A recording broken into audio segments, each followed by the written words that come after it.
பொதுவாக இந்திய அரசியலில் முகலாயர்கள் ஆட்சி செய்த காலத்தை ஒரு தீவிரவாத ஆட்சியாளராகத்தான் சித்தரித்து காட்டப்பட்டிருக்கிறது. வரலாற்று ஒரு நிகழ்ச்சி தெரியுமா? கேள்விப்பட்டிருப்போம். மன்னர் ஜஹாங்கீர், அவருடைய மனைவி நூர்ஜஹான்.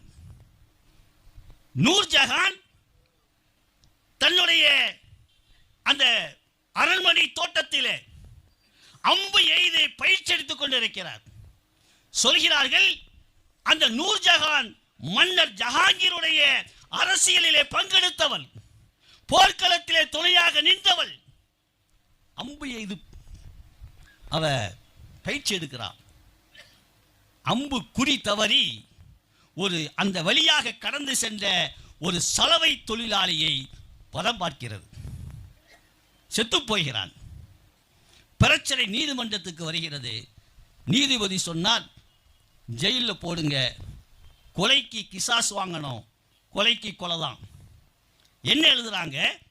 முகலாய ஆட்சியாளர்கள், இஸ்லாமிய ஆட்சியாளர்கள், அவங்க எப்படி ஆட்சி செய்தார்கள் என்ற கருத்து வேறுபாடு இருந்தாலும் அவர்கள் சரியத்துடைய சட்டம் என்று வருகின்ற பொழுது கட்டுப்பட்டவர்கள்.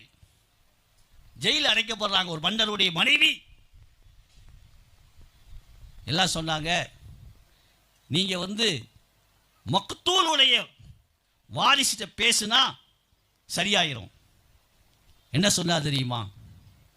நான் பேச மாட்டேன். காரணம், நான் ஆட்சியாளன், மன்னன்.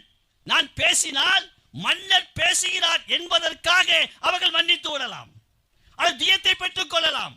என் அதிகாரத்தை என் மனைவிக்காக நான் பயன்படுத்த விரும்பவில்லை. கடைசியில மற்றவர்கள் மூலம் பேசித்தான் அவர்களுக்குரிய தியத் கொடுக்கப்பட்டு விடுதலை செய்யப்பட்டார்கள். இது ஜஹாங்கீர் மன்னருடைய வரலாறு.